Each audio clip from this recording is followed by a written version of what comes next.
Hello, I'm Mr. Golden. I'm going to be reading chapter 16 of Charlotte's Web to you today. Hopefully, you'll enjoy it as much as I do. I read it almost every night to my kids, okay? Chapter 16 Off to the Fair. The night before the county fair, everybody went to bed early. Fern and Avery were in bed by 8. Avery lay dreaming that the Ferris wheel had stopped and that he was in the top car. Fern lay dreaming that she was getting sick in the swings. Lurvy was in bed by 8:30. He lay dreaming that he was throwing baseballs at a cloth cat and winning a genuine Navajo blanket. Mr. and Mrs. Zuckerman were in bed by 9. Miss Zuckerman lay dreaming about the deep freeze unit. Mr. Zuckerman lay dreaming about Wilbur. He dreamt that Wilbur had grown until he was 160 feet long and 92 feet high, and that he had won all the prizes at the fair and was covered with blue ribbons, and even had a blue ribbon tied to the end of his tail. Look at that. Down in the barn cellar, the animals too went to sleep early, all except Charlotte. Tomorrow would be a fair day.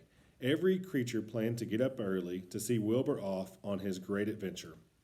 When morning came, everybody got up at daylight. The day was hot. Up the road at the Arabelle's house, Fern lugged a pail of hot water to her room and took a sponge bath. Then she put on her prettiest dress because she knew she would see boys at the fair. Miss Arabelle scrubbed the back of Avery's neck and wet his hair and parted it and brushed it down hard until it stuck to the top of his head, all but about 6 hairs that stood straight up. Avery put on clean underwear, clean blue jeans, and a clean shirt.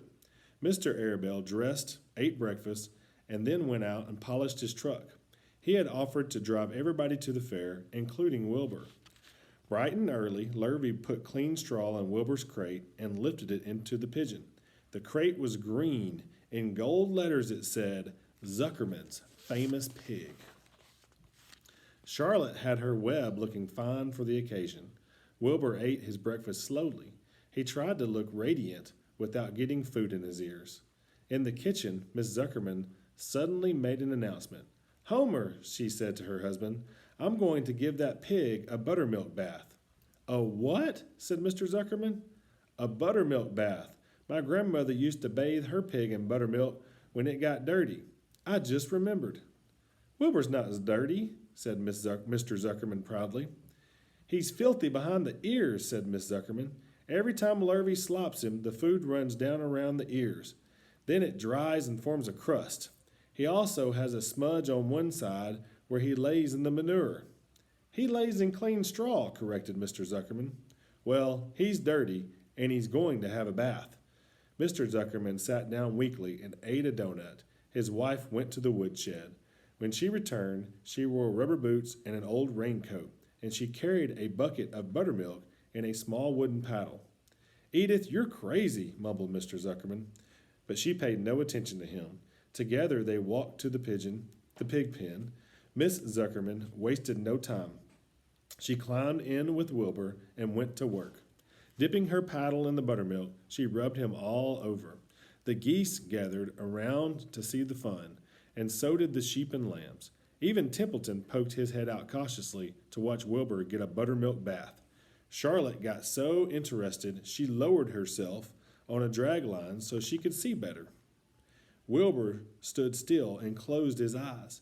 He could feel the buttermilk trickling down his sides. He opened his mouth and some buttermilk ran in. It was delicious. Look at that. He felt radiant and happy.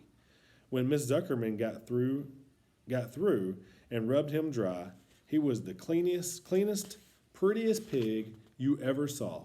He was pure white, pink around the ears and snout, as smooth as silk. The Zuckermans went up to change into their best clothes. Lurvy went to shave and put on his plaid shirt and his purple necktie.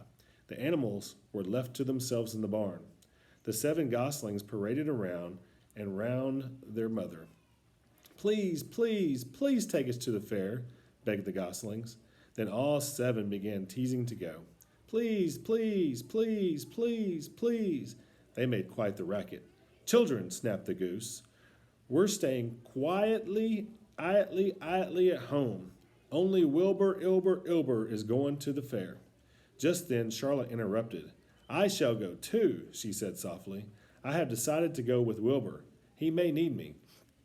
We can't tell what may happen at the fairgrounds. Somebody's got to go along who knows how to write. And I think Templeton better come too. I might need somebody to run errands and do general work. I'm staying right here, grumbled the rat. I haven't the slightest interest in fairs. That's because you've never been to one, remarked the old sheep. A fair is a rat's paradise. Everybody spills food at the fair. A rat can creep out late at night and have a feast. In the horse barn, you will find oats that the trotters and pacers have spilled. In the trampled grass of the infield, you will find old discarded lunch boxes containing the foul remains of peanut butter sandwiches, hard-boiled eggs, cracker crumbs, bits of donuts, and particles of cheese.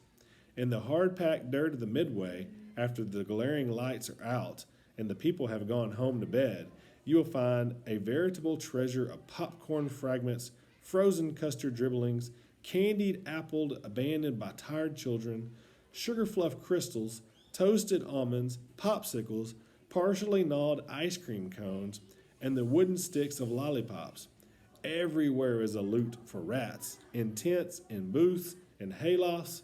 Why, a fair has enough disgusting leftover food to satisfy a whole army of rats. Templeton's eyes were blazing. Is it true, he asked? Is this appetizing yarn of yours true? I like high living, and what you say tempts me. It is true, said the old sheep. Go to the fair, Templeton. You will find the conditions at the fair will surpass your wildest dreams.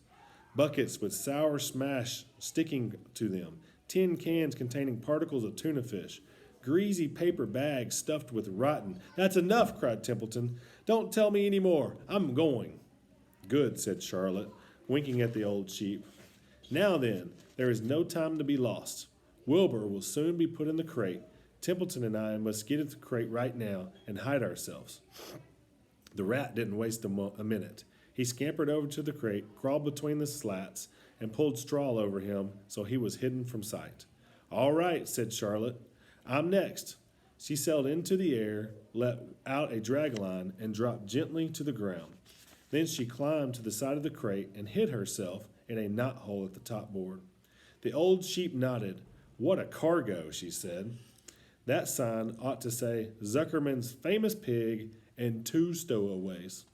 Look out, the people are coming, umming, shouted the gander. Cheese it, cheese it, cheese it. The big truck, with Mr. Arabelle at the wheel, backed slowly down towards the barnyard. Lurvy and Mr. Zuckerman walked alongside. Fern and Avery were standing in the body of the truck, hanging on to the sideboards. Listen to me, whispered the old sheep to Wilbur. When they open the crate and try to put you in, struggle. Don't go without a tussle. Pigs always resist when they are being loaded. If I struggle, I will get dirty, said Wilbur. Never mind that. Do as I say. Struggle. If you were to walk into the crate without resisting, Zuckerman might think that you were bewitched. He'd be scared to go to the fair. Templeton poked his head up through the straw. Struggle if you must, he said, but kindly remember I'm hiding down here in the crate, and I don't want to be stepped on, or kicked in the face, or pummeled, or crushed in any way, or squashed, or buffeted about, or bruised, or lacerated, or scarred, or biffed. Just watch what you're doing, Mr. Radiant, when they get shoving you in. Be quiet, Templeton, said the sheep. Pull in your head. They're coming. Look, Radiant, Wilbur. Lay low, Charlotte. Talk it up, geese. The truck backed slowly to the pig pen and stopped. Mr. Arabelle cut the motor, got out, walked around the rear, and lowered the tailgate. The geese cheered. Miss Arabelle got out of the truck. Fern and Avery jumped to the ground. Miss Zuckerman came walking down from the house. Everybody lined up at the fence and stood for a moment admiring Wilbur and the beautiful green crate. Nobody realized that the crate already contained a rat and a spider. That's some pig, said Miss Arabelle. He's terrific, said Lurvy. He's very radiant, said Fern, remembering the day that he was born. Well, said Miss Zuckerman, he's clean anyway. The buttermilk certainly helped. Miss Arabelle studied Wilbur carefully. Yes, he's a wonderful pig, he said. It's hard to believe that he was the runt of the litter. You'll get some extra good ham and bacon, Homer, when it comes time to kill that pig. Wilbur heard these words and his heart almost stopped. I think I'm going to faint, he whispered to the old sheep who was watching. Kneel down, whispered the old sheep. Let the blood rush to your head. Wilbur sank in his knees, all radiance gone, his eyes closed. Look, screamed Fern, he's fading away. Hey, watch me, yelled Avery, crawling on all fours into the crate. I'm a pig! I'm a pig! Avery's foot touched Templeton under the straw. What a mess, thought the rat. What fantastic creatures boys are. Why did I let myself in for this? The geese saw Avery in the crate and cheered. Avery, you get out of that crate this instant, commanded his mother. What do you think you are? I'm a pig, cried Avery, tossing handfuls of straw in the air. Oink, oink, oink.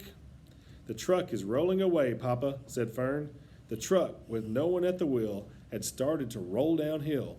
Mr. Arabelle dashed to the driver's seat and put on the emergency brake.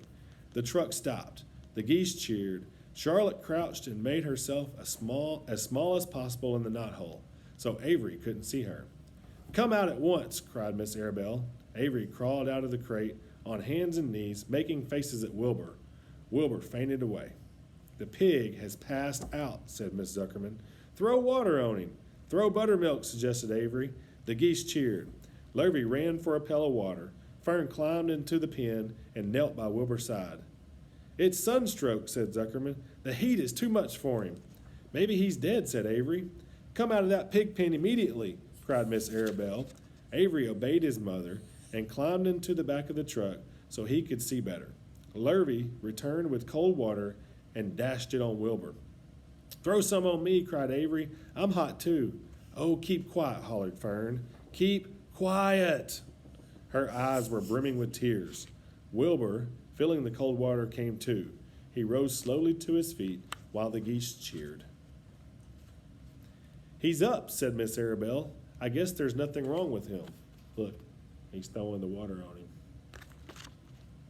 I'm hungry, said Avery. I want a candied apple. Wilbur's all right now, said Fern. We can start. I want to take a ride on the Ferris wheel. Mr. Zuckerman and Miss Arabelle and Lurvy grabbed the pig and pushed him head first toward the crate. Wilbur began to struggle. The harder the men pushed, the harder he held back. Avery jumped down and joined the men. Wilbur kicked and thrashed and grunted. Nothing wrong with this pig, said Miss Zuckerman cheerfully, pressing his knees against Wilbur's behind. All together now, boys. Shove! With a final heave, they jammed him into the crate. The geese cheered. Lurvy nailed some boards across the end so Wilbur couldn't get out.